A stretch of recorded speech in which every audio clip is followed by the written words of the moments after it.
tous et bienvenue à Matin Bonheur. Très heureux de vous retrouver pour ce 3e numéro de la semaine au cours duquel on vous emmènera en Libye pour comprendre le processus d'intégration des migrants subsahariens dans ce pays. Dans ce numéro, on saura aussi que faire pour accompagner nos enfants pendant ces périodes d'examen à grand tirage qui arrivent à grands pas. Et aujourd'hui, c'est mercredi, on recevra Generosa Kwadio qui viendra nous entretenir sur un sujet fort intéressant.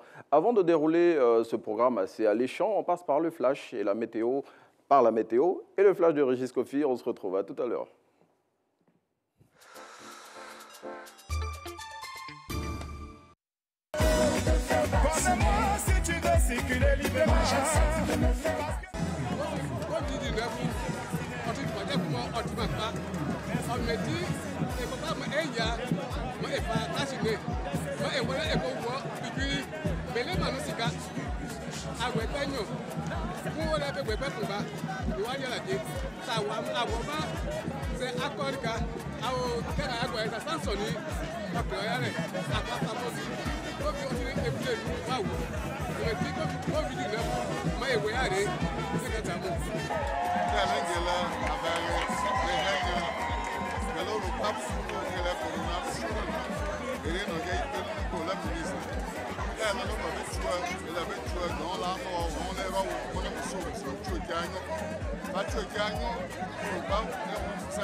Le président Alassane, on est ministre Pierre Demba, il y a un peu de mais c'est que tu baguettes allait et ça y est. Ça y est, il y a un mangua. Il dit qu'il y a écrit Niamou, il y a écrit Mamou, et Yimou, et un bain, et que Bengo les hommes, et que Bengo Gaïgé, Mako Benyen Benyon. Donc c'est Mangouché pour nous. Miniamou, Jamouemou, que un golé, pas d'un coin, Covid, Tingolé, le peuple humain, et moi ne coupe pas, c'est bien, et moi ne coupe pas. Nous président la Zanmo, nous plat, nous ministre Pierre Demba, nous plat, nous avons notre canne et si. Viens te faire vacciner.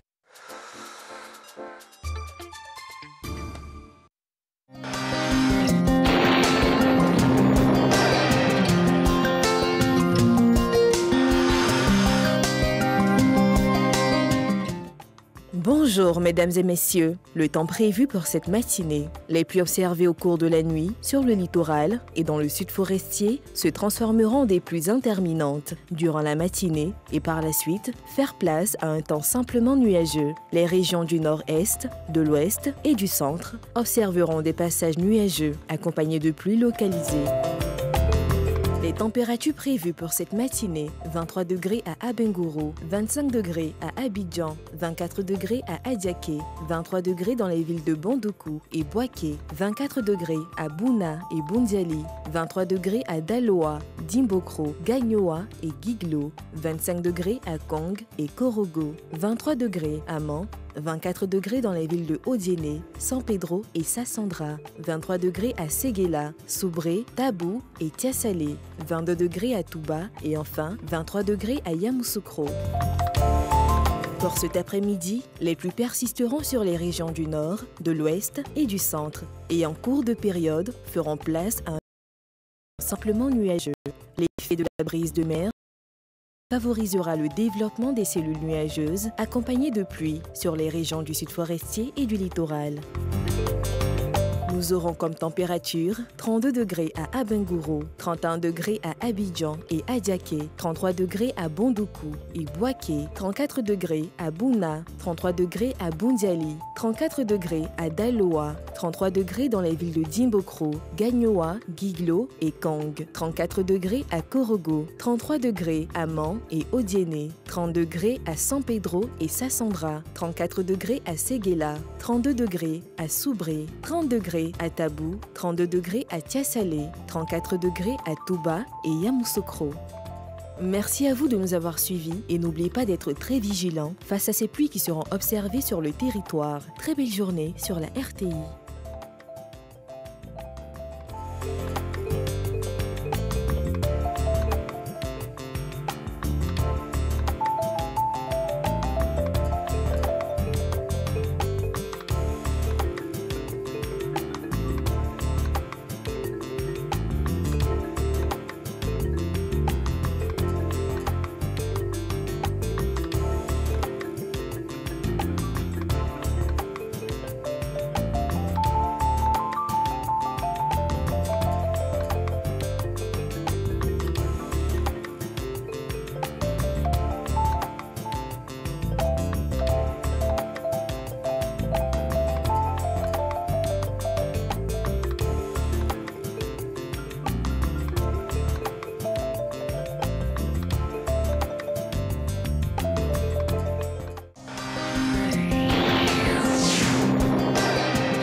Bonjour et bienvenue dans ce bref regard sur l'actualité.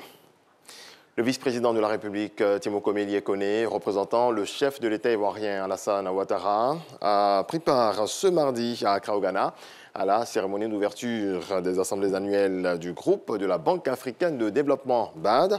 Un rendez-vous de réflexion à de nouvelles solutions pour assurer la résilience climatique, économique et sociale du continent africain. Viviane Haïm nous fait le point.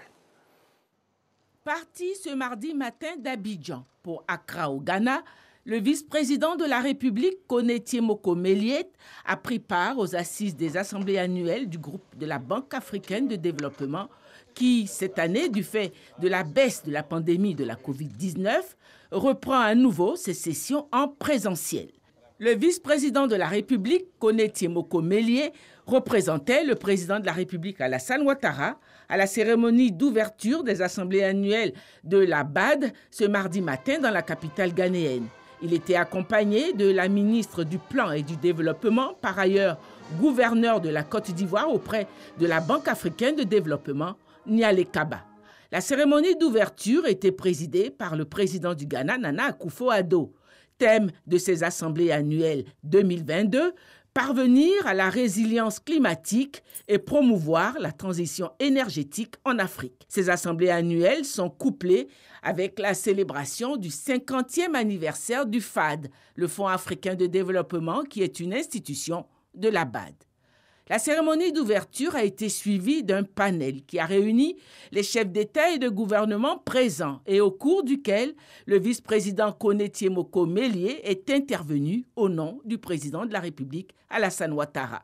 Participaient à ce panel les présidents de la République du Ghana, du Mozambique, de la Tanzanie, le Premier ministre du Rwanda, le président de la République des Comores qui est intervenu par visioconférence. Le vice-président Kone Tiemoko Melie a transmis les salutations du président de la République Alassane Ouattara à ses pairs chefs d'État. Il a félicité au nom du président de la République l'excellence des relations entre la BAD et la Côte d'Ivoire. La Côte d'Ivoire a toujours été une terre hospitalière et elle est heureuse d'avoir accueilli la BAD. Je le dis parce que cette ouverture est enrichissante pour notre pays. Et c'est quelque chose auquel le président Ouattara tient particulièrement, parce qu'il n'y a que de richesse, que d'hommes, comme on le dit. Et si en plus, il se trouve que cette institution, dans son rôle et avec les besoins que la Côte d'Ivoire a pu exprimer, c'est quand même entre 2012 et 2019 près de 1700 milliards d'unités de compte que la BAD a prêté à la Côte d'Ivoire et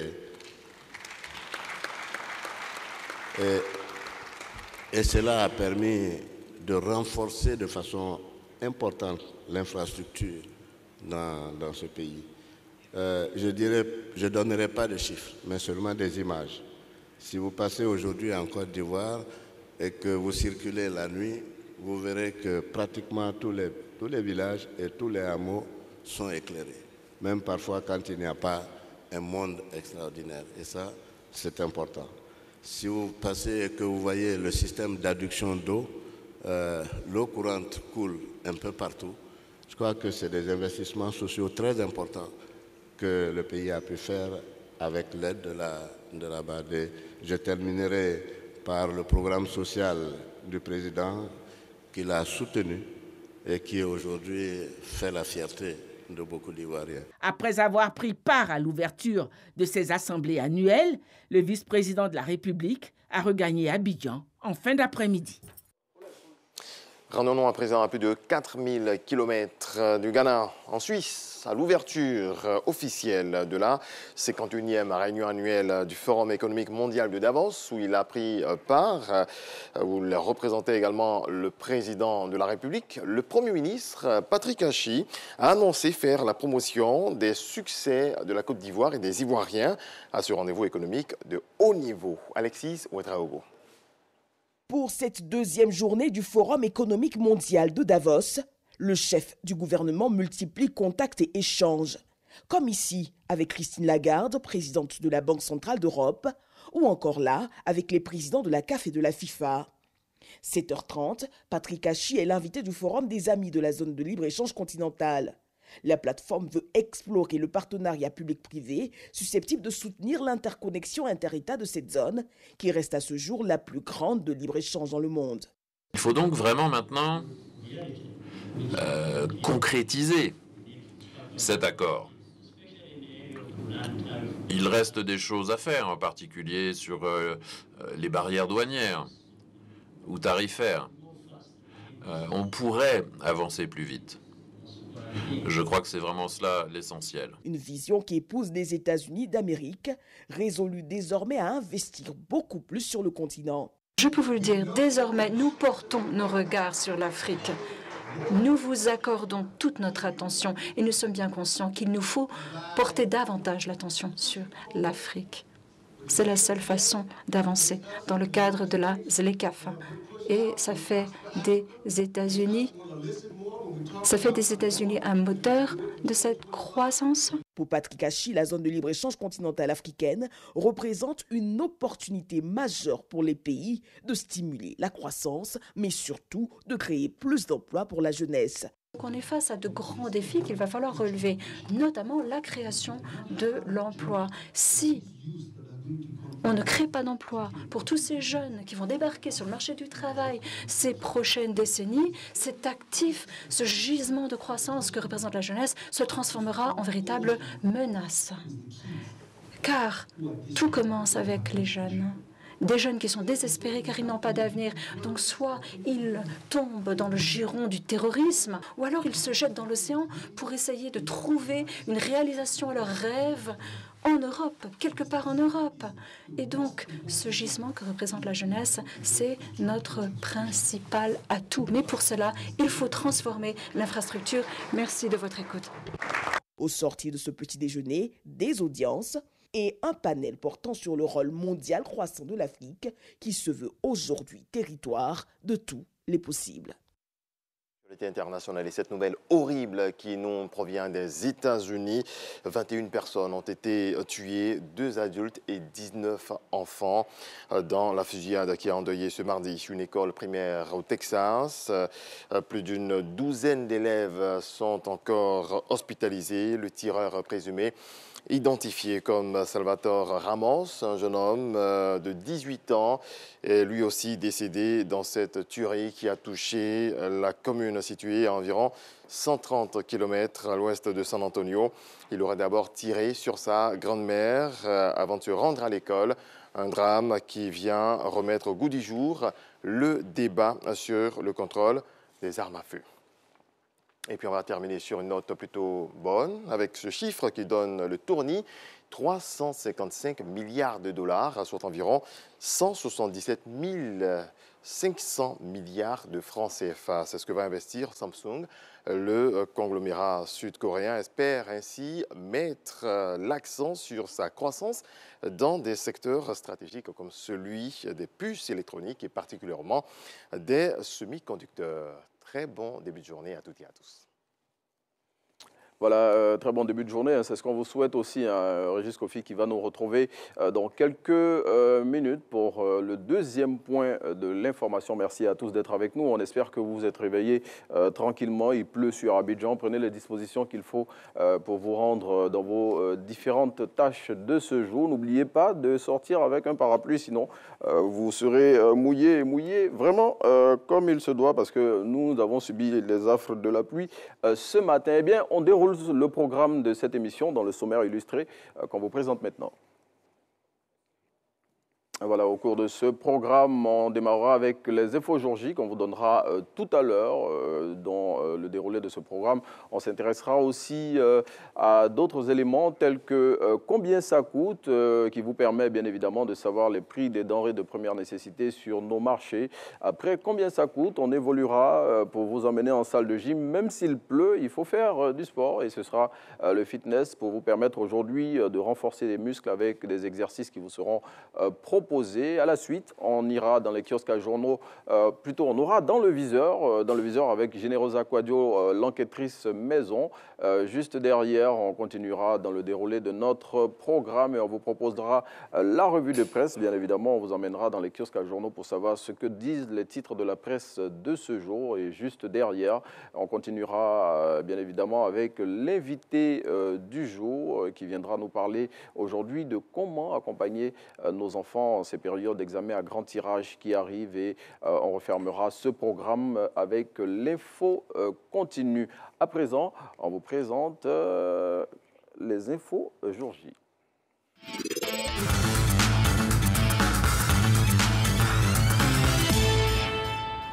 Eh bien, en Info Jour J, on continue de vous parler du Festival de Cannes qui se poursuit en France, dans la ville de Cannes. Festival de Cannes qui se tient du 17 au 28 mai 2022, donc encore quelques jours pour cet événement mondial qui réunit la crème du cinéma planétaire dans cette ville située sur la Côte d'Azur en France.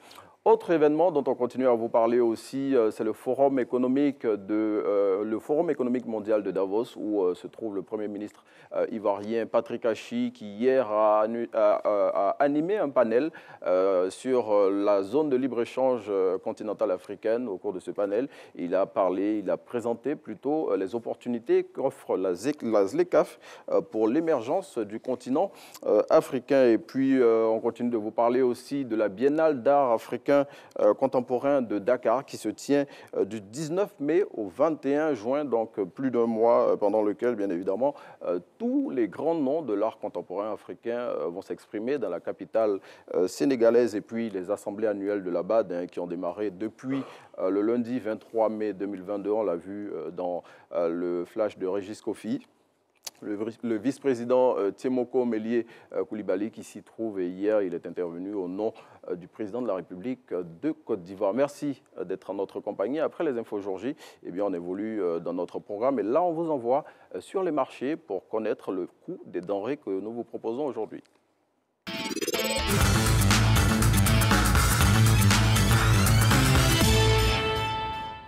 Et voilà, pour connaître les coûts de ces denrées, on vous emmène d'abord à la poissonnerie où on vous propose les prix qui sont normalement, qui devraient être appliqués sur nos marchés. On démarre avec le poisson soso dont le prix du kilo se négocie à 2500 francs CFA. Après le poisson soso, on a le chincha, autre variété de poisson dont le prix du kilo, lui, se négocie à 2000 francs CFA. Ensuite, on a le poisson carpe. Qui ne connaît pas ce fameux poisson-là qu'on utilise pour faire le poisson braisé ici en Côte d'Ivoire, comme on le dit. Et le prix du kilo du poisson carpe est à 2200 francs CFA. À la suite, c'est le poisson thon, le thon du fameux Garba, le plat national ivoirien, qui est, lui, à 850 francs CFA le kilo. Et on referme avec le maquereau, dont le prix du kilo se négocie à 1500 francs CFA. Tenez-vous bien, les prix que nous vous proposons, c'est ceux qui sont indiqués par le gouvernement ivoirien. Voilà, on vous emmène à présent en salle de gym et là-bas, on va bouger pour vous permettre d'avoir un peu d'énergie ce matin pour bien amorcer cette journée assez pluvieuse. On va vous permettre de renforcer vos muscles. On se retrouve juste après.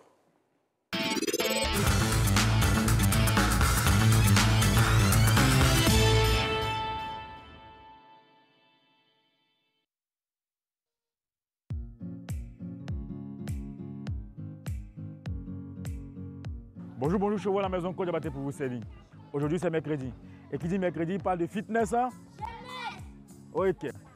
Aujourd'hui, on va renforcer les muscles de nos enfants. Ok? On va rester dans cette posture-là. Hein? Ça va? Et on va monter les poings là, comme ceci. Ok? On est prêt? Allez, go! Continue. Avec le sourire, bien sûr. Allez. Continue. Issa. Allez. Les muscles sont gros, robustes. Allez. Encore. Hey. Hey. Hey. Hey. Hey. Hey. Allez. On bouge. Encore. On bouge. Et on pose. Ça va aller. On est bon? On est bon? On va repartir avec un autre exercice. Là. Doucement. On est prêt? 2, 3, 4 et go. Bouge, encore. Bouge. Allez. Souris. Encore. Allez. Souris. Allez. On bouge. On bouge. Reviens. Encore. On bouge. Et on pose. Allez. Top, c'est parti. Monte. Et on vient. Encore. Continue. Encore. Toujours. Encore. Allons. Et pose. On va changer de jambes. On est prêt? Allez, go! Allez! Lève bien la jambe. Continue. Encore. Lève encore. Et on pose. Allez, on marche. On marche pour récupérer. On est bon? Ça peut aller? On est bon? Tu es sûr? Ok. Prochain exercice, il est simple. On va monter la jambe et repartir. Allez, go, c'est parti. Monte. Encore. Toujours. Pose le poing devant. Allez encore. Encore. Allez. Allez. Et on change de jambe. Changez. Toujours la main devant. Allez, go. Monte. Très bien. Encore. Encore. Cherche loin. Encore. Continue. Toujours. Et pose. Ok? Restez dans cette posture-là. On va monter et revenir. Ok? Léger, revenir. Mais on regarde toujours droit devant. Allez, go, c'est parti. On va, on vient. On va, on vient. Encore. Continue. Encore. Continue. Toujours. Allez. Avec le sourire. On bouge. Allez. Ok, on s'applaudit. Félicitations à vous.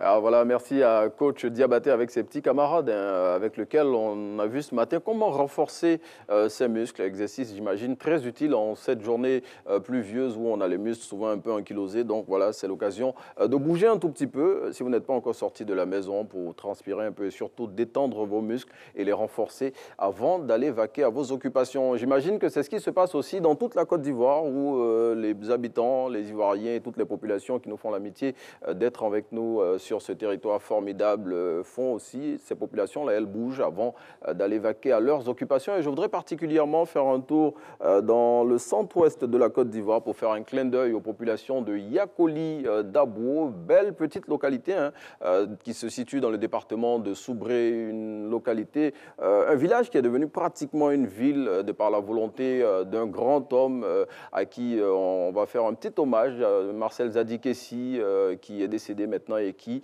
a pensé au développement de son village qui aujourd'hui a fière allure et qui n'a rien à envier à une ville, Yakoli Dabo, avec ses rues, avec les grandes voies bitumées et les maisons qui ressemblent pratiquement à celles d'une grande ville. Bonjour à toutes ces populations de Yakoli Dabo et à tous les villages environnants aussi qui nous font l'amitié de suivre les programmes de RTI 1 du lundi au vendredi et particulièrement Matin Bonheur. Lui, il est avec nous aujourd'hui. Avec lui, on l'annonçait en début d'émission, nous irons en Libye pour comprendre le processus d'intégration des migrants subsahariens qui vivent dans ce pays. C'est le docteur Kei, sociologue ivoirien, qui a emprunté les voies migratoires que les migrants utilisent pour se rendre dans ce pays. Et il va nous faire un compte-rendu très intéressant. Je vous invite à suivre nos échanges avec attention parce qu'il a des choses intéressantes à dire. Bonjour, docteur. Bonjour. Merci d'être avec nous. Voilà, je tiens à signaler que vous êtes sociologue et vous êtes spécialiste de la Libye et particulièrement des questions migratoires. Vous réalisez une thèse pour laquelle vous vous êtes rendu en Libye et à cette occasion, vous avez tellement de choses intéressantes à dire. On va vous permettre tout de suite de commencer cet entretien avec nous. Effectivement. Bon, effectivement, je peux débuter. En fait, il faut savoir en réalité que, c'est-à-dire, ce projet est né d'un choix. Le projet qui vous a conduit en Libye. Et le projet, c'était la thèse en fait. Oui, oui. Et donc, ce projet est né du fait que je voulais faire un choix d'un thème d'actualité qui s'imposait, qui était l'immigration. Et donc, je me suis investi dans ce projet, c'est-à-dire j'ai fait immersion dans le groupe des migrants. Oui. Et c'est-à-dire j'ai emprunté l'itinéraire par le désert, c'est-à-dire Bamako, Gao, Khalil, Borj, Tamaracet, Jeannette, Gat, Saba, Tripoli, afin de pouvoir plus ou moins comprendre les logiques qui animaient, c'est-à-dire et les migrants, et les passeurs, et tous ces acteurs qui étaient autour. Voilà. Et voilà, vous avez compris tout ce mécanisme et c'est ce que vous allez nous expliquer dans les échanges que nous allons avoir. On va continuer nos échanges après le flash.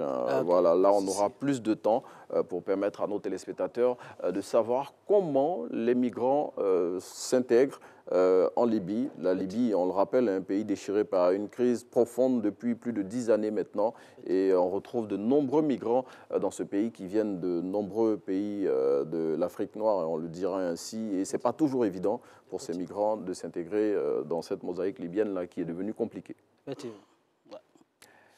On part le flash maintenant, Karim, ou bien on est toujours là? Donc, on part au flash et on revient tout à l'heure. Elles sont fortes, dynamiques. Aucune femme ne vient au monde pour être maîtresse d'un homme marié. Dans le milieu du showbiz, les femmes, leur nom est déjà gâté. Créatives, entreprenantes, ambitieuses. Découvrez les African Women 2.0, une nouvelle génération de femmes africaines qui fait avancer le continent. Elles se dévoilent dans votre nouvelle émission tous les samedis en 15 à 13h45. Rediffusion les mardis à 8h45 sur RTI 1.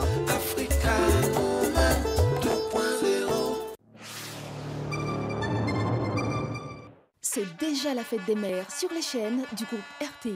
Jusqu'au 29 mai, profitez de nos offres promotionnelles sur une large gamme de produits. Pour plus d'informations, contactez-nous au 05 46 30 22 97 ou à l'adresse commercial@rti.ci.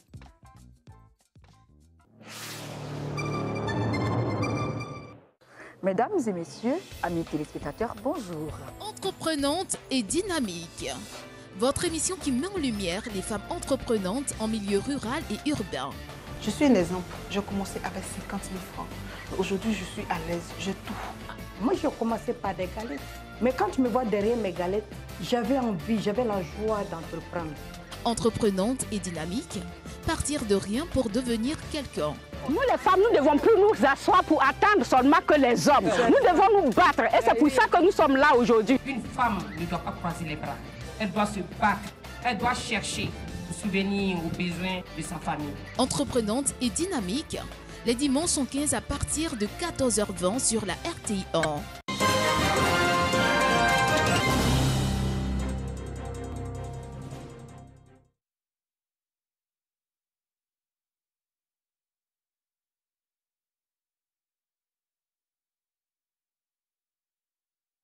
Bien, Régis Kofi, on va patienter un tout petit peu, le temps de régler vite fait un petit souci qu'on a et puis on revient pour le retrouver. Je tiens à rappeler, je le disais en titre, que Generosa Quadio sera avec nous aujourd'hui, l'enquêtrice maison, pour parler d'un sujet qui avait déjà été développé. Ce sera la suite de ce sujet et bien évidemment, après on reviendra avec Dr Kei. Régis Kofi, c'est bon, on peut repartir pour le deuxième.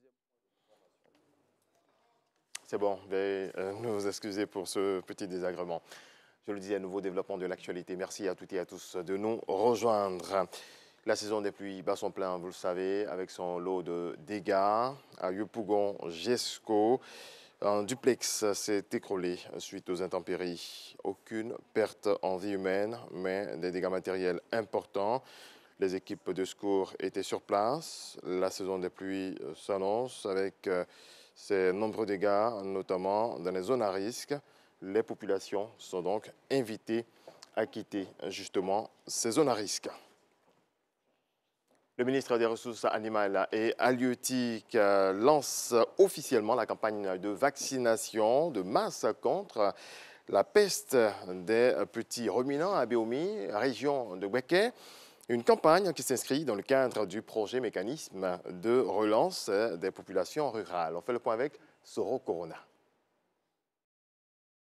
La peste des petits ruminants, maladie animale contagieuse, se signale dans plusieurs régions de la Côte d'Ivoire.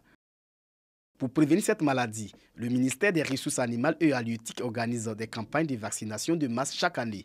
Le virus de la peste peut infecter jusqu'à 90% des troupeaux et décimer 30 à 70% des cabris et moutons contaminés. La campagne 2022 est lancée à Béoumi par le ministre Sidi Touré. Cette campagne de vaccination s'inscrit dans le cadre du projet Mécanisme de relance des populations rurales, financé par le Fonds international pour le développement de l'agriculture et exécuté par le programme d'appui au développement des filières agricoles.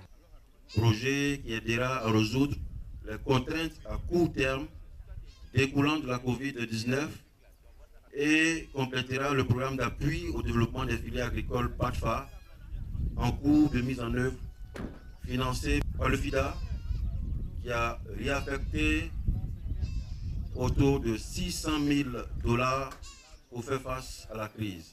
Pour le ministre des Ressources animales et halieutiques, le gouvernement ivoirien est engagé à mettre fin à la peste des petits ruminants à travers les vaccinations de masse. Les ovins et les caprins jouent un rôle crucial dans la survie et la sécurité alimentaire des familles pauvres et contribuent au développement économique national. Un tiers du cheptel présent dans la zone de Béomi est malade de la PPR. Toutefois, cette maladie peut être évitée par la vaccination de nos animaux. La campagne de sensibilisation de masse contre la peste des petits ruminants se déroule dans 5 régions du pays, à savoir le Bouéké, le Hambol, le Poro, le Tchologo et la Bagoué. Le reste de l'actualité, la Guinée équatoriale accueille le sommet extraordinaire de l'Union africaine à Malabo. Les discussions porteront sur la situation humanitaire sur le continent, la lutte contre le terrorisme ainsi que la question des changements de régime anticonstitutionnel. Les principales discussions débutent ce mercredi avec la réunion du Conseil exécutif de l'organisation. Et puis le réchauffement des relations belgo-congolaises se poursuit à grande enjambée. Après l'annonce du voyage du roi des Belges en République démocratique du Congo début juin, le Royaume promet maintenant la restitution par la Belgique de la relique de Patrice Lumumba, pour le 20 juin, pour être précis. Il s'agit en fait d'une dent de l'ancien Premier ministre congolais dont la valeur symbolique est très forte. Les enfants de Lumumba avaient porté plainte et obtenu il y a près de 2 ans que le parquet fédéral belge leur restitue cette dépouille afin qu'ils puissent inhumer leur père dignement en République démocratique du Congo. Retour de l'information à 7h30. Voilà, Régis Kofi qui reviendra tout à l'heure pour le dernier point d'information. On espère que vous êtes avec nous. Aujourd'hui, nous sommes le mercredi 25 mai 2022 et début de journée assez pluvieux. Et on espère que les choses vont s'améliorer. Nous sommes avec le docteur Kei et avec lui, on va parler du processus d'intégration des migrants en Libye. Il a expliqué dans la première partie comment il s'était retrouvé dans ce pays et voilà le chemin que les migrants empruntent pour y aller en Libye. Il est parsemé d'embûches rapidement. Est-ce qu'on peut savoir ce qui se passe quand il... Effectivement, il faut savoir qu'il y a quelque chose qu'on va appeler les modalités circulatoires qui sont mises en place par les acteurs du milieu, c'est-à-dire des modalités comme les histoires de ce qu'on appelle arrivée payée, arrivée assurée, arrivée vendue, qui sont plus ou moins des modalités qui permettent aux migrants de pouvoir, c'est-à-dire traverser ce qu'on va appeler ces territoires circulatoires. Vous voyez un peu. Et donc, il y aura des modalités qui seront plus des instruments qui vont permettre, on peut dire, la multiplication des prisons privées, en Libye surtout, et qui vont plus ou moins freiner, c'est-à-dire l'avancée de certains migrants. Voilà, comme ce qu'on peut appeler arrivée payée, par exemple, parce que c'est juste un concept ou c'est une modalité qui arrange plus les passeurs qui sont déjà établis sur le territoire d'immigration que, c'est-à-dire, les groupes armés, réseaux qui permettent ou qui facilitent, c'est-à-dire la mobilité des migrants sur le terrain. Mais c'est assez complexe, tout cela. Je veux dire, on aura plus de détails, j'imagine, on aura l'occasion de vous recevoir avec la complicité de la rédaction en chef, on l'imagine. On espère pour mieux approfondir le sujet. Mais dites-moi, quand les migrants arrivent en Libye, quelles sont les difficultés auxquelles ils sont confrontés et comment ils font pour s'intégrer effectivement? Effectivement, les migrants sont confrontés d'abord à la langue. La langue arabe. La langue arabe, parce que c'est la langue d'intégration, la langue, toujours la voie par laquelle on s'intègre. Et aussi, il faut savoir que les migrants sont confrontés à leur propre projet d'immigration qui consiste à être omnibulés, à traverser forcément la Méditerranée. Pour rejoindre l'Occident. Et ça aussi, c'est un facteur vraiment central. Et il faut savoir aussi que dans leur processus d'intégration, ils ont plus ou moins le soutien communautaire, donc qui fournissent des formes de solidarité qui les permettent de s'intégrer. Il y a d'autres qui le font, il y a d'autres, comme je l'ai dit, omnibulés par les projets migratoires continus. Soit ils arrivent, soit ils restent dans la paix ou ils sont dans des prisons. Et puis, on a les fermetures des chancelleries africaines qui causent un véritable problème aussi aux migrants. Effectivement, on a l'absence des ambassades, de certaines ambassades, surtout même de la Côte d'Ivoire aussi. Depuis 2014, l'ambassade ivoirienne, en réalité, n'est plus à Tripoli. Et donc, on va voir une forme d'insécurité administrative des migrants intégrés en Libye, c'est-à-dire qui, en réalité, il y a d'autres qui ont les passeports expirés déjà, il y a d'autres qui n'ont même pas de passeport dans la mesure où, sur le trajet migratoire, ils ont été dépouillés. Et donc, du coup, ça rend difficile l'intégration dans la mesure où ils n'ont pas de documents administratifs les permettant de pouvoir vraiment vivre en Libye. Et l'ambassade de Côte d'Ivoire en Libye, elle est fermée depuis combien de temps maintenant? Elle est fermée depuis 2014, donc pratiquement ça fait 6 ans. C'est ça. 2014, ça fait 8 ans maintenant? 8 ans, vous voyez un peu. Et donc, voici un peu, vraiment, parce qu'il faut savoir que l'absence pousse plus ou moins, c'est-à-dire les migrants aussi à traverser la Méditerranée, vous voyez un peu. Parce qu'ils n'arrivent pas à avoir ces documents les permettant de pouvoir, c'est-à-dire s'intégrer. Parce qu'il faut savoir que aussi le gouvernement libyen, surtout ceux de Tripoli, ont plus ou moins flexibilisé les politiques en matière d'obtention de séjour. Vous voyez un peu. Et donc, voilà, donc il serait intéressant qu'on lance un appel à nos gouvernants, afin pour la réouverture de l'ambassade de Côte d'Ivoire en Libye. Effectivement. Mais dites-moi, quand sur place, les migrants, qu'est-ce qu'ils font pour vivre? Oui, les migrants, plus ou moins, ils font des petits métiers. Quoi exactement? on a des espaces qu'on appelle des espaces Tchad, c'est-à-dire ce sont des espaces d'attente de travail, et auxquels, c'est-à-dire, ils essaient de proposer, c'est-à-dire leur force de travail en échange, c'est-à-dire d'une rémunération quotidienne, vous voyez un peu. Et donc, on a ce qu'on va appeler les malagas, ça c'est en arabe, c'est-à-dire les malagas, c'est la maçonnerie, ou la plomberie, ou la peinture. Voilà. Maintenant, ceux qui s'intègrent mieux, c'est ceux qui sont outillés, c'est-à-dire ceux qui ont déjà le métier incorporé en eux et qui vont proposer ça, comme les mécaniciens, par exemple, qui s'intègrent facilement. Et aussi les intellectuels, bon, comme nous, parce que moi... Oui, vous êtes enseignant voilà, dans l'ex-lycée français de Tripoli. Hein. Effectivement. Donc, je suis professeur d'économie et de gestion à l'école française de Tripoli. Voilà. Voilà, et je veux dire, loin de nous l'idée d'encourager d'autres personnes à partir en Libye, d'emprunter les chemins migratoires. On est plutôt en train de présenter les réalités auxquelles sont confrontés les migrants qui rejoignent la Libye. Et je veux dire, les femmes, comment ça se passe là-bas pour leur intégration? Quand on sait que la Libye, c'est un pays arabe où les femmes ne sont pas trop dans l'espace public. Oui, effectivement, les femmes, c'est ce que j'ai appelé la crise de la libido. Il faut savoir qu'on a plus d'hommes que de femmes. Voilà. Qui empruntent les chemins migratoires. Oui, et même sur le terrain, il y a plus d'hommes que de femmes. Et aussi, la société libyenne exige à ce que les migrants puissent être mariés, être en couple, pour avoir un logement. Un logement, oui. Vous voyez un peu. Et donc, du coup, on va voir, c'est-à-dire... Et le deuxième facteur aussi, il y a le fait que la plupart des migrants, c'est-à-dire, peuvent s'abstenir pendant 2 ans sans avoir des rapports sexuels, par exemple. Vous voyez un peu. Et donc... Le fait qu'ils soient sexuellement actifs auparavant dans les pays d'origine et que la société libyenne exige à ce qu'ils puissent rentrer en couple, on va voir la création d'un marché de femmes au foyer, qui est organisé par les migrants eux-mêmes pour les migrants. Je veux comprendre, c'est quoi la création d'un marché? C'est-à-dire, quand je parle de la création de femmes au foyer, c'est le fait qu'on a, par exemple, des coxeurs qui vont libérer des femmes. Des passeurs, voilà, des passeurs africains qui vont libérer des femmes qui sont prisonnières. Et ces femmes-là, pour pouvoir rembourser, c'est-à-dire... voilà, quand vous dites des femmes qui sont prisonnières, des femmes migrantes qui ont été emprisonnées... Effectivement, des femmes qui ont tenté la traversée ou qui ont été capturées sur le trajet migratoire peuvent être emprisonnées. Et donc, on va voir, c'est-à-dire les Libyens, c'est-à-dire les gardiens des prisons libyens, exiger qu'elles soient libérées financièrement. Et donc, on a ces passeurs-là qui travaillent de connivence avec les Libyens, là, qui vont plus ou moins payer la libération de ces femmes-là. Et en retour, comme on est dans c'est-à-dire un contexte plus ou moins capitaliste aussi, ils vont chercher à avoir, c'est-à-dire un bénéfice et un investissement. Vous voyez un peu. Vous avez noté un point sur lequel je voudrais qu'on revienne, les prisons libyennes. Comment les migrants se retrouvent dans ces prisons-là? Oui, il y a plusieurs facteurs. C'est-à-dire, soit c'est pendant le parcours migratoire, donc on a des villes comme Saba et Ben Walid, où ils peuvent... Ils sont dans quelle partie de la Libye?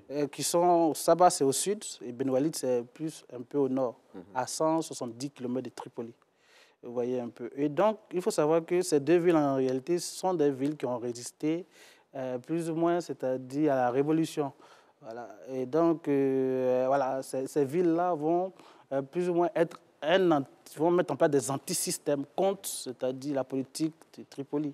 Et donc, ils vont plus ou moins démocratiser, c'est-à-dire la pratique ou la mise en place des prisons privées. Et donc, avec les principes que je viens d'énumérer, c'est-à-dire arriver, payer, qui sera des principes plus ou moins réformés en fonction du contexte, on va voir ces personnes-là être emprisonnées. Et même à Tripoli aussi, il y aura aussi des rafles périodiques, soit avant les périodes de Ramadan, parce qu'il faut savoir que les périodes de Ramadan sont les périodes où la plupart des migrants veulent avoir, c'est-à-dire quelque chose pour pouvoir assurer, c'est-à-dire les Ramadans. Et donc, ils vont organiser des rafles afin de pouvoir emprisonner les migrants et avoir, c'est-à-dire, le bénéfice sur leur libération. En parlant d'organisation de rafles, ces rafles-là, à l'origine de ces rafles, on trouve des migrants subsahariens. Ce sont eux qui organisent ça? Non, c'est les Libyens eux-mêmes, à Tripoli. Mais en complicité avec des migrants subsahariens qui leur montrent... Non, ça, en fait, c'est juste une politique interne libyenne où, c'est-à-dire, il y a des milices qui en réalité qui s'organisent, qui mettent en réalité, c'est-à-dire cette logique sous le sceau de la politique d'immigration. Voilà. Mais ils attendent une période précise, c'est-à-dire avec des ramadans, ou après, ou pendant le ramadan, pour pouvoir le faire. Vous voyez un peu. Ou bien vers la fin de l'année, par exemple, pour pouvoir fêter aussi. Ouais. Et donc, il y a des périodes spécifiques. Où il faut faire très attention pour les migrants. Effectivement, donc les migrants aussi maîtrisent plus ou moins ces pratiques-là. Et ils essaient de développer des comportements en fonction, c'est-à-dire de ces logiques miliciennes. Mais vous êtes parti en Libye dans le cadre d'un travail académique. Hein. C'est pour votre thèse que vous êtes parti en Libye, je veux dire. Aujourd'hui, quelle est l'approche et le regard que vous avez vis-à-vis de cette question migratoire-là? Oui, effectivement, il faut savoir que l'approche que j'ai personnellement, il faut savoir que d'abord, on est dans un contexte global qui est animé par la mondialisation et tout ça. Et voilà, c'est-à-dire la démographie africaine qui tend à exploser et le changement climatique qui génère plus ou moins les migrants réfugiés, ce qu'on peut appeler des réfugiés climatiques, pardonnez, et donc vont forcément chercher, c'est-à-dire à migrer pour aller, c'est-à-dire plus ou moins dans des espaces meilleurs. Voilà. Et donc, je pense qu'en réalité, ce sont nos États qui doivent être présents sur ces différents territoires d'immigration afin de pouvoir plus ou moins contrôler, maîtriser, comprendre, c'est-à-dire toutes ces dynamiques qui s'animent dans ces territoires-là. Parce qu'au-delà de ce qu'on nous sert comme logique, il y a d'autres quotidiens, d'autres réalités qui ne sont pas présentées au grand public. D'où ma thèse. Voilà. En tout cas, on espère que ce travail de recherche-là que vous avez fait va servir, hein, voilà, pour mieux comprendre les questions migratoires. Et je veux dire, les communautés ivoiriennes, sinon la communauté ivoirienne qui se trouve en Libye, comment est-ce qu'elle est organisée? Oui, la communauté ivoirienne est organisée... C'est vous qu'on voit ici à l'image, hein, avec les résultats de votre thèse. Ma thèse de Boaké, l'université de Boaké, je l'ai soutenue le 20 mars. Et effectivement, il faut savoir que la communauté ivoirienne est organisée autour, on peut dire autour des nouveaux outils de communication tels que le groupe WhatsApp. Bon, je ne fais pas de publicité en fait, mais c'est à travers le groupe WhatsApp qu'on a réussi à fédérer, c'est-à-dire à mobiliser tous les migrants, pas tous exactement, mais la plupart des migrants résidents. Et surtout à les encadrer aussi. Voilà, à les encadrer, à les informer, les situer, à les coacher aussi, si on peut le dire, pour ne pas qu'ils puissent, c'est-à-dire... tomber dans certains pièges. Tomber dans certains pièges, choisir de faire des choix un peu extrêmes. Et donc, voilà, on essaie de pouvoir produire des formes de prestations communautaires où on peut exiger à ce qu'ils puissent avoir des cotisations communautaires pour pouvoir venir en aide à des migrants qui sont moins intégrés. Vous voyez un peu, parce qu'il faut savoir que la pression sociétale libyenne produit plus ou moins, c'est-à-dire des cas de folie. Oui, vous en aviez parlé, beaucoup de fous parmi les migrants. C'est dû à quoi? C'est dû à la pression sociale, c'est dû aussi à des images choquantes qu'ils voient souvent sur le terrain, c'est-à-dire ceux qui prennent la mer, qui voient leurs amis mourir dans la mer et tout ça. Et il faut savoir aussi qu'on a une société qui est vraiment différente. Rassurez-nous, je veux dire, Tripoli n'est pas plein de fous. Non, Tripoli, loin de ça. Tripoli n'est pas loin de fous. Mais il faut savoir qu'à l'échelle de la communauté, on a au moins, c'est-à-dire une quantité de fous. Voilà. Si on peut dire ça comme ça, c'est-à-dire au moins 2% qui tombent dans la folie. Compte tenu du fait qu'on est dans une réalité radicalement opposée à celle qu'on connaît chez nous ici. Effectivement. Parce qu'on est dans une société arabisée où on a l'espace public qui est masculinisé, c'est-à-dire c'est les hommes qui font tout dans l'espace public, c'est eux qui sont au marché, ils sont partout, et les femmes sont à la maison. Ouais, et chez nous, ça n'existe pas. Mais là-bas, ça existe. Vous voyez un peu. Donc, du coup, il y a aussi ça. Et puis, il y a la négrophobie aussi. Voilà. Il faut savoir qu'on est dans un racisme systémique. Et donc, ces genres de pratiques-là, c'est-à-dire, ne sont pas digérées par certaines consciences. Oui. Qui n'arrive pas à tenir et qui craque. Effectivement. Mais si on devait retenir quelque chose de votre passage en Libye, ce serait quoi? Et si vous avez un message aussi à lancer. Oui, le message, c'est ce que je l'ai dit tout à l'heure. Comme je le disais, j'aimerais en réalité, et on aimerait, c'est-à-dire la communauté ivoirienne en Libye, que je représente ici, on aimerait que l'État... Vous êtes membre du bureau de cette communauté ivoirienne. Je suis le secrétaire général de la communauté ivoirienne en Libye. Et donc, j'aimerais que l'État ivoirien puisse ramener l'ambassade. C'est-à-dire afin de pouvoir plus ou moins... mieux encadrer ce qui se passe là-bas. Oui, effectivement, il y a des formes de sécurité. Donc, créer, c'est-à-dire cette relation bilatérale entre la Libye et la Côte d'Ivoire. On a déjà l'ambassadeur qui a déjà présenté sa lettre de créance. Et aussi pour nos concitoyens aussi qui sont dans cette insécurité administrative, comme je l'ai dit, parce qu'il y a d'autres qui ont des passeports aspirés. On a des enfants qui arrêtent leur scolarité parce qu'en réalité, ils n'ont pas d'extrait de naissance. Vous voyez un peu. Et donc, arrivé à ce niveau de la scolarité, ils sont obligés d'être déscolarisés, de rester là. Et donc, ça peut les amener à faire d'autres choix. Pas rentrer dans des groupes extrémistes, par exemple. Bon, ce qu'on ne leur souhaite pas. On ne souhaite pas, par exemple. Donc, en fait, c'est pour vous dire qu'en réalité, la scolarisation des enfants est vraiment importante dans la socialisation. Et donc, il serait intéressant que l'État ivoirien soit présent. En ramenant l'ambassade de Côte d'Ivoire en Libye. En tout cas, merci, docteur Kei Frank Donald, sociologue de la migration, spécialiste de la Libye et des dynamiques transfrontalières. Et avec vous, on s'intéressait au processus d'intégration des migrants subsahariens en Libye. Bon, j'imagine que vous auriez voulu avoir un peu plus de temps pour faire complètement le tour, mais bon, j'imagine qu'à travers nos échanges, les téléspectateurs auront saisi la quintessence de ce processus d'intégration-là. On espère pouvoir vous retrouver pour d'autres émissions pour mieux parler de ce processus d'intégration.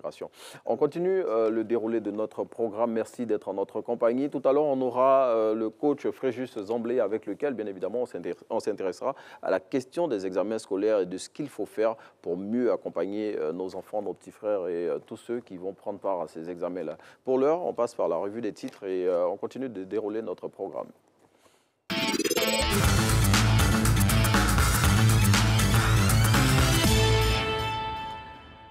Et voilà, on se retrouve tout droit dans nos kiosques à journaux. Et pour ce qui est proposé aujourd'hui, on démarre avec Fraternité Matin.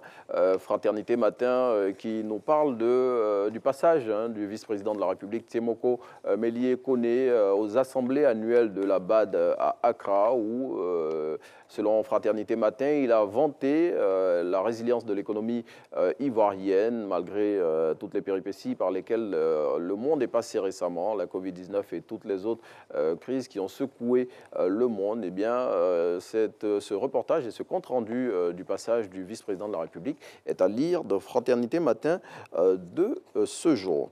Et puis, Soir Info, pour poursuivre, s'intéresse dans son numéro de ce jour à l'élection à l'Assemblée nationale. Et le quotidien nous dit que la plus jeune députée de Côte d'Ivoire va affronter le premier vice-président de l'Assemblée nationale, M. Adama Bictogo, pour la succession du président de l'Assemblée nationale, qui, on se le rappelle, décédé le 7 mai 2022, M. Amadou Soumarou. On continue d'évoluer dans la revue des titres de ce jour. On arrive à l'intelligent d'Abidjan qui, dans son numéro de ce jour, eh bien, s'intéresse à la saison des pluies qui a démarré. On y est, effectivement. Et M. Boaké Fofana, le ministre de l'insalubrité, de la lutte contre la salubrité, lance plutôt demain, vendredi, une opération pour sauver les vies des populations qui vivent dans les zones à risque. On s'intéresse à l'expression selon lequel un gros danger guette le PDCI-RDA qui, selon le confrère, est traversé par des secousses en ce moment. Il fait état de ce qu'un membre du bureau politique de ce parti a fait comme révélation qui concerne des dysfonctionnements qu'il y aurait au sein du PDCI-RDA, et il indique que les jeunes de ce parti sont sur le pied de guerre. Le Matin, à présent, le quotidien de Le Matin, qui lui aussi s'intéresse au PDC-RDA et qui note qu'après la restructuration du parti par son président Henri Konan Bédié, eh bien, des militants du PDCI qui ne sont pas du tout contents de ces réformes qui ont été opérées sont entrés en rébellion et il souligne que la suppléante du député Yasmina Ouenien aurait été débarquée. On continue avec le Nouveau Réveil qui, pour sa part, présente plutôt les probables dates du prochain bureau politique du PDC-RDA et voilà, parle aussi du congrès de ce parti qui est annoncé pour cette année 2022 et il parle des dispositions pratiques qui ont été arrêtées pour ce congrès qui va conduire le plus vieux parti du pays vers les élections de 2023 et 2025. Et puis on referme cette revue des titres avec le Nouveau Réveil qui relate, selon lui, dans sa parution de ce jour, les dessous de la guerre déclarée entre Laurent Gbagbo, l'ex-président de la Côte d'Ivoire, et Charles Blé Goudé, guerre qui, selon lui, serait en cours en ce moment. Et dans l'un des épisodes de cette guerre entre griffes, entre Laurent Gbagbo et Charles Blé Goudé, l'ex-patron de la Galaxie Patriotique aurait dit des vérités crues à l'ex-président de la République. Merci d'être en notre compagnie. On passe par l'agenda, un autre point de l'information de Régis Kofi, et on va retrouver le coach Fréjus Zamblé après. À tout à l'heure. Elles sont fortes, dynamiques. Aucune femme ne vient au monde pour être maîtresse d'un homme marié. Dans le milieu du showbiz, les femmes, leur nom est déjà gâté.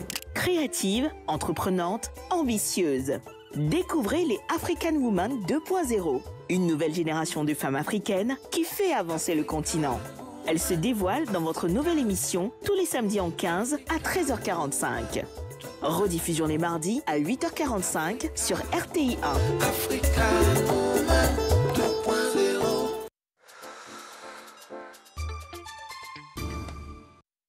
Madame Anne Désirée Ouloto, ministre de la fonction publique, communique. Il est ouvert au titre de l'année 2022 des concours directs et professionnels d'accès au cycle de formation, des concours directs et professionnels d'accès aux emplois de la fonction publique, des concours de recrutement d'accès aux emplois de la fonction publique. Les inscriptions ont démarré depuis le 15 avril 2022 et se poursuivent jusqu'au vendredi 3 juin 2022 sur le site internet www.fonctionpublique.gouv.ci. Infoline 05 95 18 80 35 01 41 41 30 09. Concours de la fonction publique, plus de transparence pour plus de performance. Le ministère des Transports vous présente Avant de prendre la route. Conduire, c'est accepter le code de la route. Avant de prendre la route lors de la saison des pluies, il est primordial d'adapter votre conduite et certains réglages sur votre véhicule. Avant de démarrer, il faut donc tester vos essuie-glaces, vérifier l'état et la pression de vos pneus, nettoyer votre pare-brise et vos vitres latérales, mettez la climatisation pour éviter la condensation à l'intérieur de l'habitacle. Une fois sur la route, allumez vos phares en position code. Modérez votre vitesse. Laissez une bonne distance entre vous et la voiture qui est devant vous. Restez bien dans votre ligne de circulation et ne freinez pas si vous partez en aquaplaning. Ne mettez pas en danger votre vie et la vie des autres. Conduisez en toute sécurité et préservez vos vies en respectant les réglementations du code de la route. Hashtag Stop à l'incivisme sur la route. Rejoignez-nous sur nos pages Facebook et Instagram. Le ministère des Transports vous a présenté Avant de prendre la route. Sous la présidence du ministre des Sports, M. Pauline Claude Daou, en collaboration avec le ministère du secteur éducation-formation, l'OASU et le mouvement sportif scolaire et universitaire organisent les finales de district le samedi 28 mai 2022 à partir de 8h, simultanément dans les 14 districts de Côte d'Ivoire, avec la participation de 4308 athlètes. Au programme, 100 finales en football et au handball. Élèves, étudiants, population des districts, venons faire la fête avec l'OASU et les futurs champions. OASU, c'est nous les champions. Tout Abidjan va crier Drôle de femme. Le rendez-vous par excellence de la célébration Talent féminin revient avec 3 fois plus de rire. Sous la présidence de la ministre d'État, Mme Kandia Camara, et le parrainage des ministres Amadou Kodé et Françoise Remarque, Mediatis Côte d'Ivoire vous offre le plus grand spectacle humoristique féminin, Drôle de Femmes. Rendez-vous le samedi 28 mai à 19h au Palais de la Culture pour célébrer nos mamans. Et le 18 juin au Sofitel Hôtel Ivoire pour une soirée ultra VIP avec les meilleures comédiennes du moment. Infoline 07 87 70 07 07. Drôle de Femmes, 3e édition, c'est dosé. Gagnez 1 million de francs CFA cash en seulement une semaine. Oui, c'est possible avec le super jeu RTI Millionnaire Chap Chap. Je viens de remporter 100 000 francs. 100 000 francs. 100 000 francs. Somme de 100 000 francs. 100 000 francs. 100 000 francs. La somme de 100 000 francs. 100 000 francs. 100 000. Je viens de remporter une somme de 1 million. 1 million. La somme d'1 million. 1 million. Le montant de 1 million. RTI Millionnaire Chap Chap. Millionnaire Chap Chap, c'est du cash rapido. C'est un Chap Chap.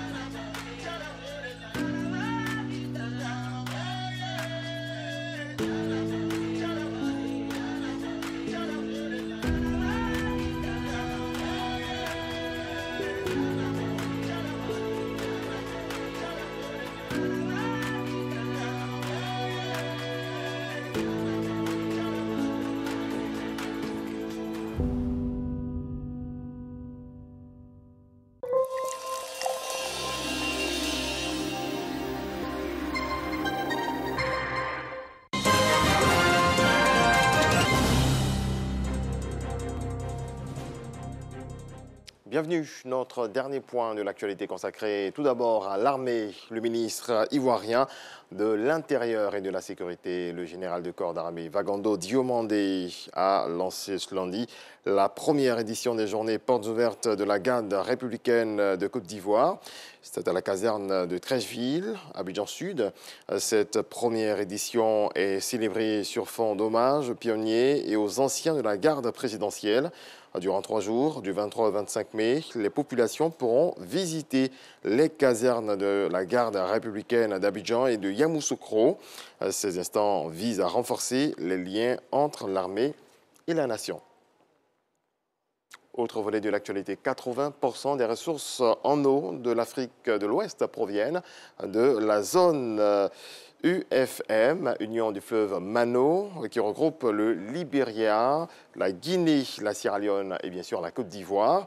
Ces pays partagent les mêmes difficultés, orpaillage, dégradation des sols et des terres notamment. Des experts réfléchissent à Abidjan sur ces difficultés à Grand Massam. C'est ce que nous apprend Franck Quadio. La Côte d'Ivoire, la Guinée-Conakry, la Sierra Leone et le Libéria. Ces 4 pays constituent l'union du fleuve Mano et ils ont un partage des bassins fluviaux transfrontaliers. Cette rencontre d'Abidjan est le lieu de mettre en avant les difficultés communes. Mais il y a presque surexploitation des matières premières. C'est l'orpaillage partout. Donc les sentiers ouverts, la dégradation de l'environnement et la population n'en profite pas. Il y a un gros problème à ce niveau-là. Il s'agira au cours des réflexions de réaliser une analyse diagnostique transfrontalière ADT et élaborer un programme d'action dit stratégique. Et pour cela, 2 jours de travaux. Chaque pays a fait presque un mini ADT à l'échelle nationale en identifiant les problèmes. La synthèse régionale, on a essayé de voir tous les problèmes nationaux, en essayant de voir qu'est-ce qu'il y a de transfrontalier. Un défi à relever donc. Et pour la secrétaire générale de l'Union du fleuve Mano, Medina Wessé, cette réunion d'Abidjan va permettre une avancée considérable, un optimisme partagé par le ministre des Eaux et Forêts de Côte d'Ivoire, Tchagba Laurent. Le pays joue sa partition dans l'optique de la réalisation des objectifs communs. La Côte d'Ivoire est engagée dans la coopération sous-régionale et internationale. Elle utilise cet important levier dans la gestion de ses cours d'eau transfrontaliers pour le développement des bassins. C'est pourquoi nous sommes heureux d'accueillir la présente rencontre. La finalité de cette rencontre régionale, favoriser la hiérarchisation entre autres des préoccupations transfrontalières pour une validation et une adoption finale de l'analyse diagnostique transfrontalière ADT. Dans le reste de l'actualité, un sommet extraordinaire de la CEDEAO est annoncé pour le 4 juin prochain à Accra. Le Ghana exerçant en ce moment la présidence tournante de l'organisation sous-régionale. Il sera notamment consacré au Mali, mais aussi au Burkina Faso et à la Guinée. Et puis le gouvernement britannique a autorisé aujourd'hui le rachat du club de football Chelsea, propriété de l'oligarque russe Roman Abramovich depuis 2003, par le groupe mené par l'homme d'affaires américain Todd Boehly, a annoncé la ministre des Sports. Hier soir, le gouvernement a délivré une licence autorisant la vente de Chelsea FC.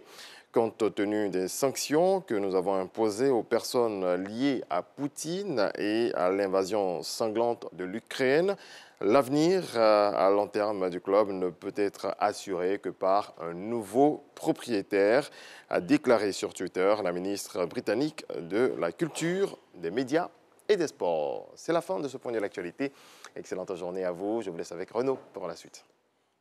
Et voilà, Régis Kofi, cette information concernant le club de Chelsea où a évolué l'ex-capitaine de la Côte d'Ivoire, Didier Drogba. Voilà, ce sont les effets collatéraux de la crise en Ukraine. Nous, on continue notre programme et on voudrait dire bonjour aux populations de Kripayo. Kripayo, une localité du centre-ouest de la Côte d'Ivoire qui se trouve dans la région du fromager, et particulièrement dans le département de Gagnoa. Kripayo, petit village qui est habité par de nombreuses populations qui, elles aussi, comme toutes les autres populations de Côte d'Ivoire, et voilà, vous qui vous trouvez partout dans le monde entier, la diaspora ivoirienne, on voudrait vous dire bonjour et merci de suivre les programmes de RTI. On salue aussi les populations de Ménéclé, de Digbonyoa, de Bodounioa, j'espère que je prononce bien, de Toutoubré, de Digboyo, tous ces villages-là, Bakeyo aussi, Dobouo,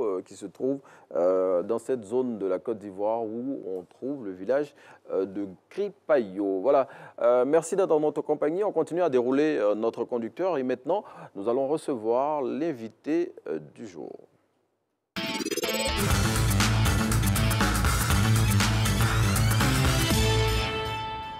Et voilà, l'invité du jour n'est nul autre que le coach Fréjus Zamblé, avec lequel on va savoir aujourd'hui les 3 choses à faire pour mieux accompagner les élèves qui vont se soumettre aux examens à grand tirage qui vont démarrer très bientôt pour les écrits, parce que les épreuves physiques et sportives ont déjà commencé pour certains. Voilà, bonjour coach Fréjus Zamblé. Bonjour. Merci d'être en notre compagnie et surtout merci de venir nous donner des clés aux nombreux parents qui nous suivent et qui ne savent pour certains pas ce qu'il faut faire pour mieux accompagner les enfants en ces périodes d'examen qui arrivent. Dites-nous tout, coach. Qu'est-ce qu'il faut faire pour accompagner nos enfants, nos petits frères qui sont en train de se préparer en ce moment pour affronter ces examens-là? Alors, comme j'ai pour habitude de dire, un enfant en cas d'examen, en réalité, c'est toute la famille qui compose. Là, c'est bien dit.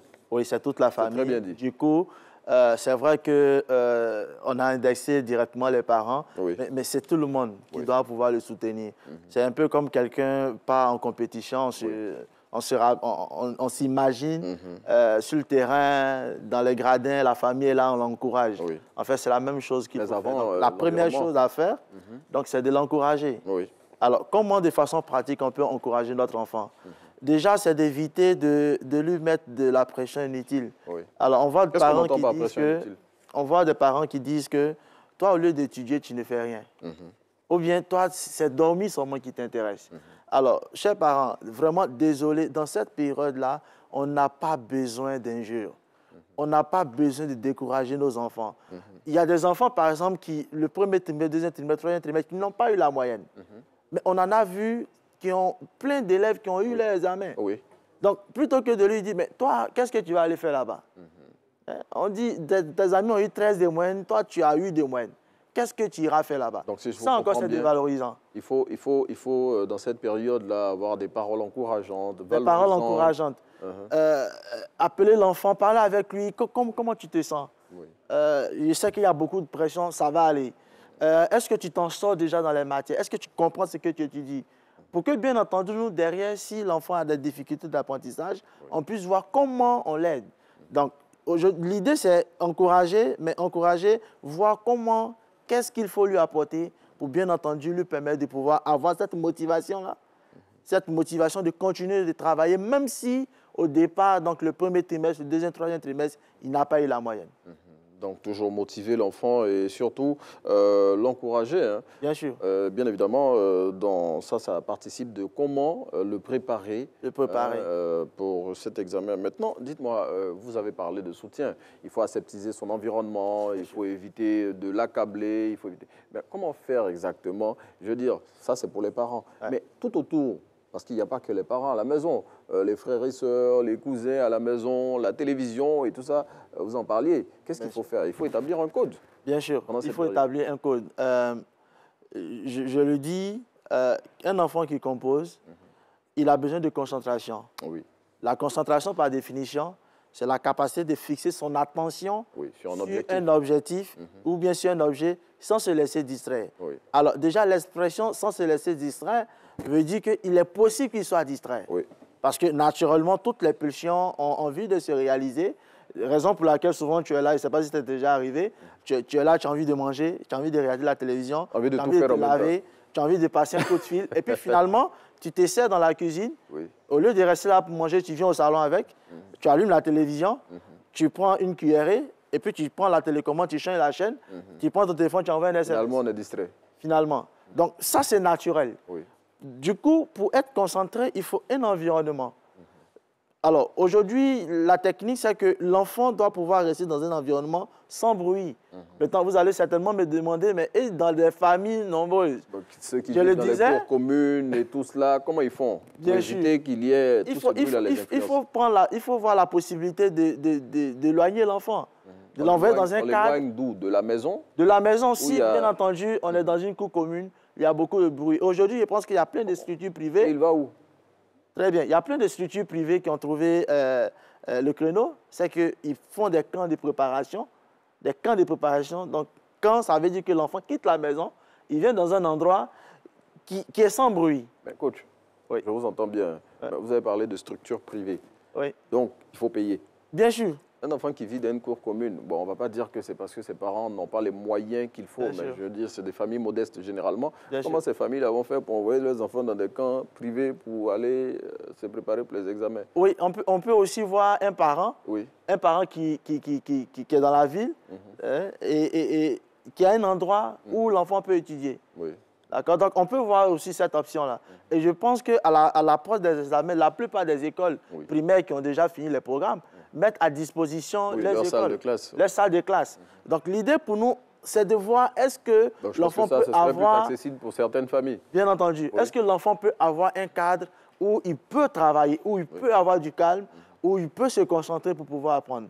Donc, je résume, les écoles sont disponibles. Oui, les camps privés. Voilà, l'école privée, ou bien les écoles primaires, etc. La deuxième chose à faire, c'est de voir aussi l'option des camps. Oui. Et ce qui est intéressant avec les camps, c'est que les enfants même dorment là. Okay. Parce que généralement, les structures privées qu'ils font, le font dans des écoles avec internat. Donc l'enfant, il vient et ça commence à se développer de plus en plus. Et aujourd'hui, je pense que c'est l'une des options. Ou bien, on voit carrément le fait qu'un enfant quitte la maison. Je disais ça à un parent la fois dernière, il disait que M. Zamblé, ça me gêne. Mon enfant chez quelqu'un pour préparer son examen. Je lui disais que, en fait, il ne faut pas voir toi. Ne te vois pas. Mais c'est l'enfant qu'il faut voir. Donc, s'il y a les enfants sont le prolongement des parents. Le code Zamblédo ne demandait pas aux parents de ne pas voir son enfant. Pour cette circonstance. Vous avez dit en début que quand un enfant a un examen, c'est toute la famille. C'est tout le monde qui est en examen. Donc le père, il a un examen aussi. Il a un examen, mais est-ce que l'endroit permet bien entendu à l'enfant de garder sa concentration? Maintenant, par rapport à l'environnement aussi, il y a la maison. On peut avoir des maisons où on n'est pas très nombreux, on est 4, on est 5, on est 6, on est même 10. Mais l'enfant n'arrive pas à travailler. En ce moment, il faut tenir une réunion pour rappeler à tout le monde que il est en examen. Voici ses heures d'études. Donc, ça veut dire, on avait vu ça lors de la première émission, qu'il fallait faire un programme. Et ce programme-là, tout le monde doit le connaître. De sorte que de telle heure à telle heure, il n'y a pas de télévision.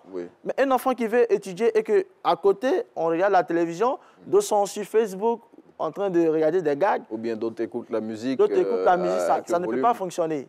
Donc si l'enfant, on pense que notre cadre nous permet que l'enfant reste et il étudie, il faut justement mettre en place une charte qui dit de telle heure à telle heure, pas de musique, pas de... La personne qui veut le faire peut se retirer dans sa chambre, elle peut s'isoler, mais que bien entendu, on donne un cadre qui permet à l'enfant, bien entendu, de travailler et d'être vraiment concentré. On a parlé d'encouragement tout à l'heure, on l'évoquait, vous avez cité quelques clés pour encourager l'enfant, mais à côté de ces clés-là, qu'est-ce qu'il faut faire d'autre pour pouvoir encourager les enfants, les motiver véritablement et leur donner voilà, cette énergie-là pour pouvoir mieux se préparer?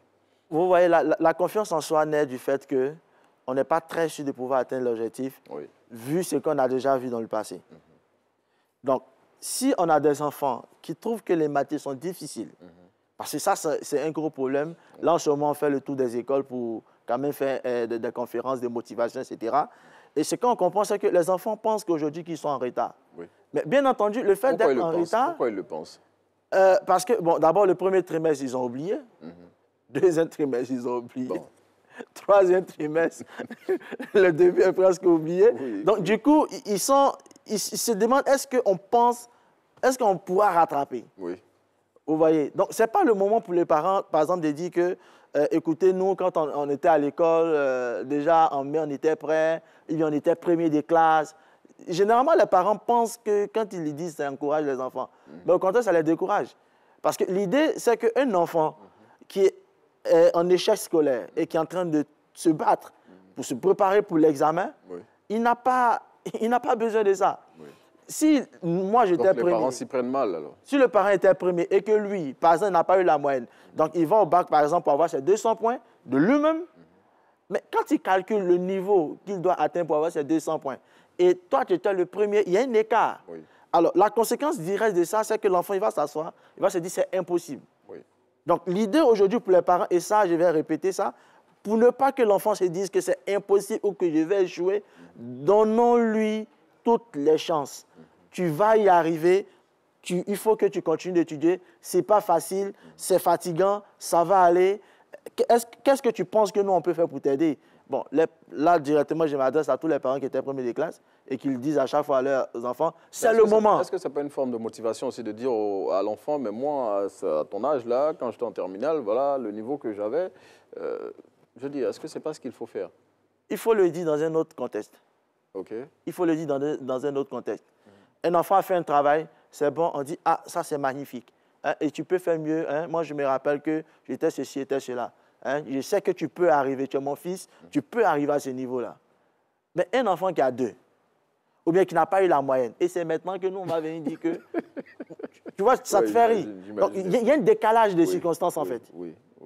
C'est pourquoi je dis, tous ceux qui disent à chaque fois qu'ils étaient premiers, c'est le moment de travailler avec eux. Moi, je me rappelle quand j'étais en 3e chez un oncle, ce qui s'est passé, c'est que c'est comme ça qu'on a préparé l'examen. On a appris, ils ne pouvaient pas faire maths physique. Ils ont trouvé quelqu'un pour nous apprendre les maths physiques. Et puis eux-mêmes, ils ont fait les matières littéraires. Donc, je sais que chaque matin, mon oncle, il faisait de la dictée avec nous. Donc, lui, tu vois, par exemple, s'il me dit qu'à l'école, il avait un très bon niveau en français, ça, je peux croire. C'était le moment pour lui. Chaque matin, quand je se réveillait, on faisait une dictée. Dès que tu te réveilles, il y a dictée. Après, il corrige le temps que vous finissez le petit déjeuner, etc. Après le petit déjeuner, vous donne la correction.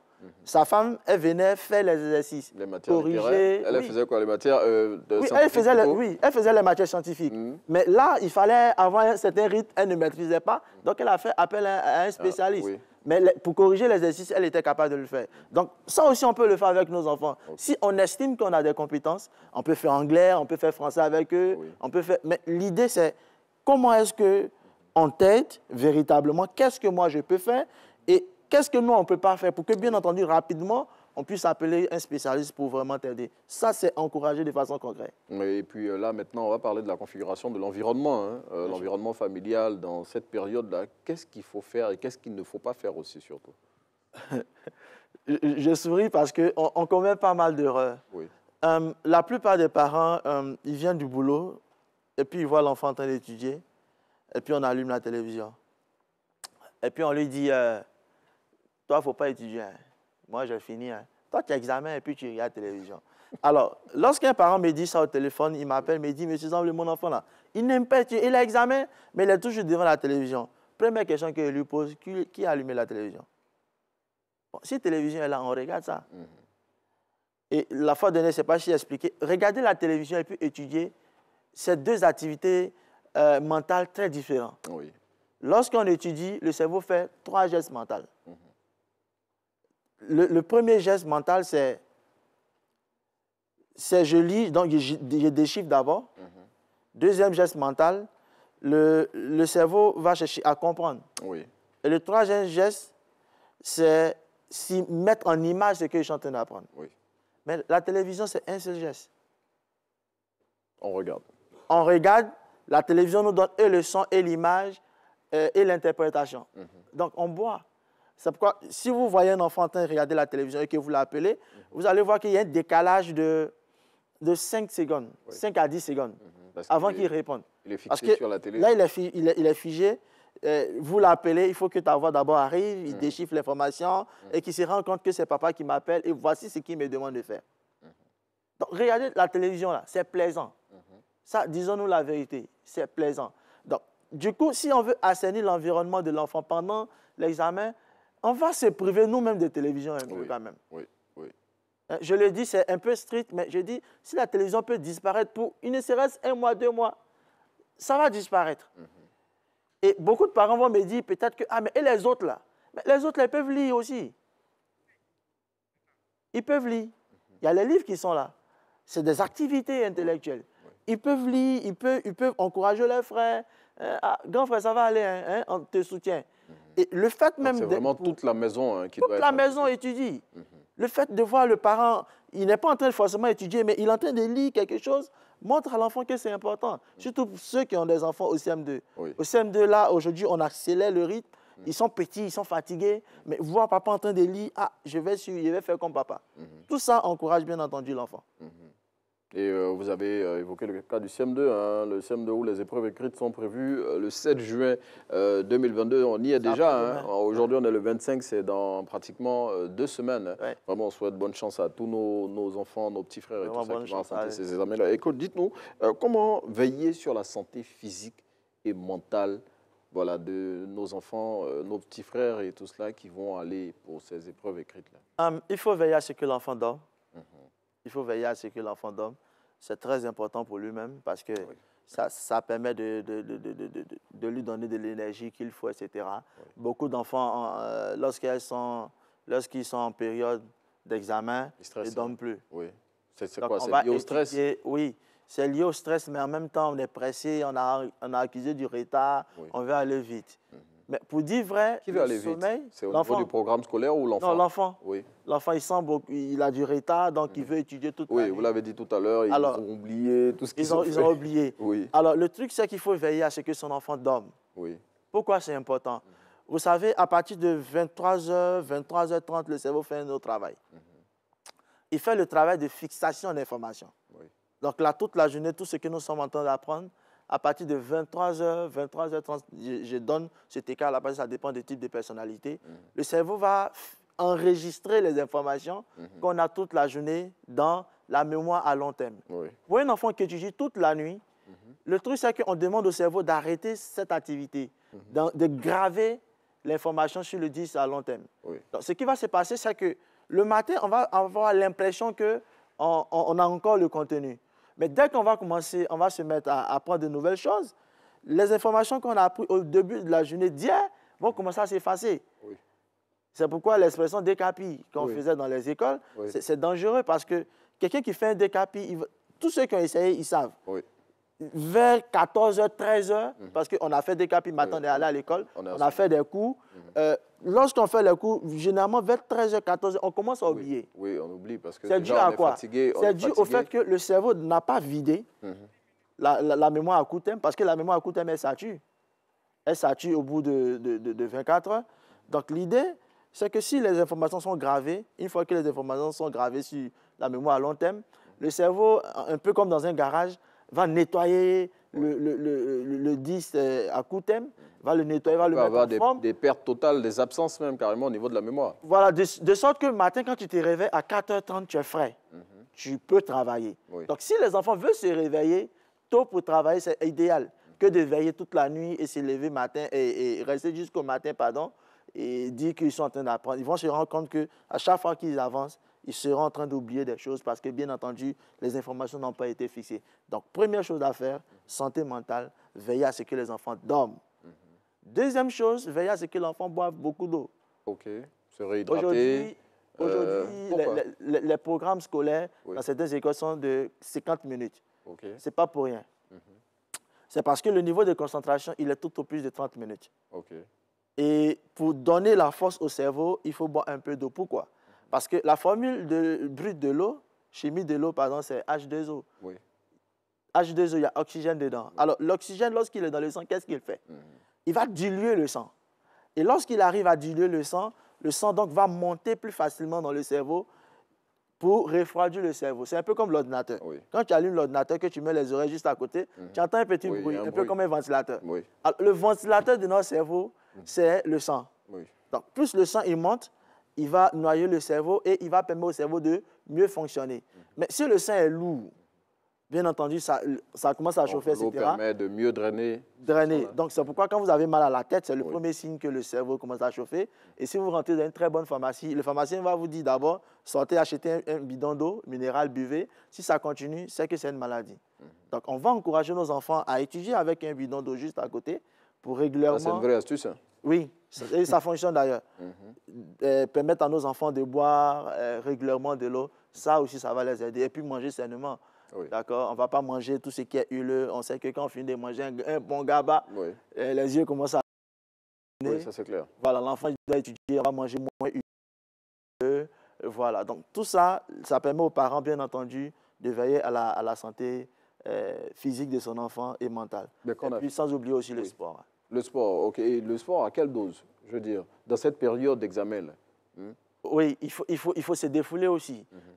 Rester trop concentré, immobile, c'est difficile après pour les muscles. Donc, entre les périodes d'études, il faut faire un peu de sport. Le soir, on peut faire une marche. On peut faire une marche de 30 minutes. Ceux qui font du vélo peuvent faire du vélo. Voilà. Mais c'est important pour le corps. Ça permet un peu de se détacher, de respirer et de revenir en pleine forme. Quand tu finis le sport et que tu te laves, tu vois comment tu es frais. Oui. Effectivement, c'est cette énergie-là qu'on veut donner aux enfants. Donc, permettre à son enfant de faire un peu de sport va l'aider. C'est vrai qu'on est pressé, mais on ne va pas brûler les étapes pour être. Et on a des conséquences. On a plein de témoignages comme ça, des enfants qui ont étudié 24 heures sur 24 heures sans dormir. Ils font un burn-out. Ou bien ils dorment même. Il dit aujourd'hui, dernier jour, je vais me reposer. Demain, je serai en forme. Il dort jusqu'à midi. Il a raté les épreuves du matin. Bon, c'est parce qu'on le souhaite. C'est parce qu'on le souhaite. En tout cas, j'espère que toutes ces clés que vous êtes en train de donner là vont permettre aux enfants, aux parents et surtout, comme vous l'avez dit, c'est toute la famille qui est impliquée dans la préparation des examens, donc leur permettre de bien être en forme et surtout d'assimiler tout ce qu'ils auront bossé. Coach Zamblé, pour refermer cet entretien, qu'est-ce qu'on peut retenir vite fait? On peut retenir qu'il faut encourager nos enfants. Ce n'est pas le moment de dire qu'on était premier des classes. La meilleure façon de faire, si on était vraiment premier, c'est de faire certaines matières avec lui.